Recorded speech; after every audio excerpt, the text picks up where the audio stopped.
Rinkitink in Oz. Chapter 24. The Captive King.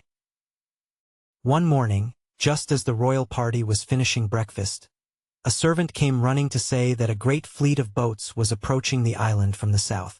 King Kitticut sprang up at once, in great alarm, for he had much cause to fear strange boats. The others quickly followed him to the shore to see what invasion might be coming upon them. Inga was there with the first, and Nikobob and Zella soon joined the watchers. And presently, while all were gazing eagerly at the approaching fleet, King Rinkitink suddenly cried out, "Get your pearls! Prince Inga, get them quick!" "Are these our enemies then?" asked the boy, looking with surprise upon the fat little king, who had begun to tremble violently. "They are my people of Gilgad," answered Rinkitink, wiping a tear from his eye. "I recognize my royal standards flying from the boats. So, please, dear Inga, get out your pearls to protect me." "What can you fear at the hands of your own subjects?" asked Kitticut, astonished.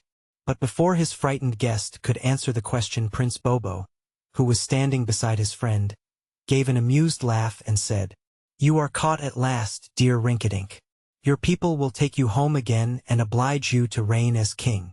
Rinkitink groaned aloud and clasped his hands together with a gesture of despair, an attitude so comical that the others could scarcely forbear laughing. But now the boats were landing upon the beach. They were 50 in number, beautifully decorated and upholstered, and rowed by men clad in the gay uniforms of the King of Gilgad. One splendid boat had a throne of gold in the center, over which was draped the king's royal robe of purple velvet, embroidered with gold buttercups.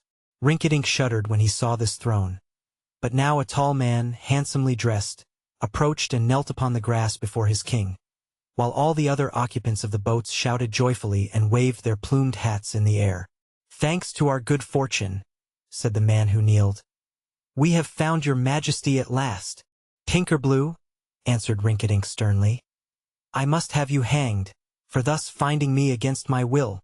"You think so now, your majesty, but you will never do it," returned Pinkerblue, rising and kissing the king's hand. "Why won't I?" asked Rinkitink. "Because you are much too tender-hearted, your majesty." It may be, agreed Rinkitink sadly. "It is one of my greatest failings. But what chance brought you here, my lord Pinkerblue? We have searched for you everywhere, sire, and all the people of Gilgad have been in despair since you so mysteriously disappeared. We could not appoint a new king because we did not know but that you still lived. So we set out to find you, dead or alive. After visiting many islands of the Nanestic Ocean, we at last thought of Pingaree, from where come the precious pearls, and now our faithful quest has been rewarded." "And what now?" asked Rinkitink. "Now, your majesty, you must come home with us, like a good and dutiful king, and rule over your people," declared the man in a firm voice. "I will not. But you must, begging your majesty's pardon for the contradiction." "Kitticut," cried poor Rinkitink, "you must save me from being captured by these, my subjects." "What? Must I return to Gilgad and be forced to reign in splendid state when I much prefer to eat and sleep and sing in my own quiet way? They will make me sit in a throne 3 hours a day and listen to dry and tedious affairs of state. And I must stand up for hours at the court receptions, till I get corns on my heels. And forever must I listen to tiresome speeches and endless petitions and complaints. But someone must do this, your majesty," said Pinkerblue respectfully. "And since you were born to be our king, you cannot escape your duty." "'Tis a horrid fate," moaned Rinkitink. "I would die willingly, rather than be a king, if it did not hurt so terribly to die." "You will find it much more comfortable to reign than to die, although I fully appreciate your majesty's difficult position and am truly sorry for you," said Pinkerblue. King Kitticut had listened to this conversation thoughtfully, so now he said to his friend, "The man is right, dear Rinkitink. It is your duty to reign, since fate has made you a king, and I see no honorable escape for you. I shall grieve to lose your companionship, but I feel the separation cannot be avoided." Rinkitink sighed. "Then," said he, turning to Lord Pinkerblue, "in 3 days I will depart with you for Gilgad. But during those 3 days I propose to feast and make merry with my good friend King Kitticut. Then all the people of Gilgad shouted with delight and eagerly scrambled ashore to take their part in the festival. Those 3 days were long remembered in Pingaree, for never before nor since has such feasting and jollity been known upon that island.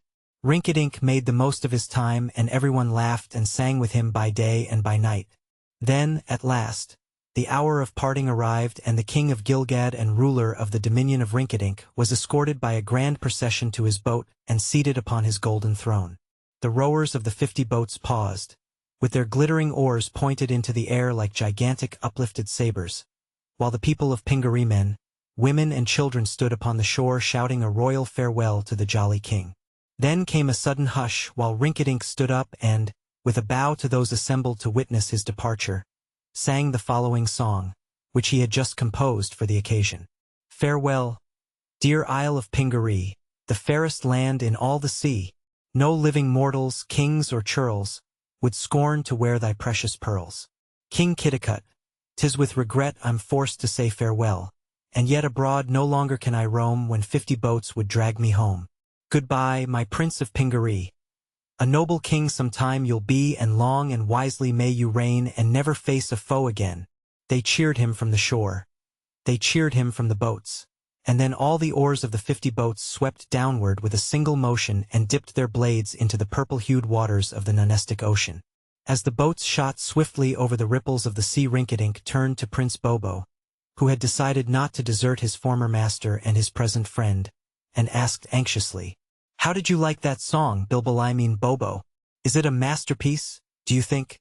And Bobo replied with a smile, "Like all your songs, dear Rinkitink, the sentiment far excels the poetry.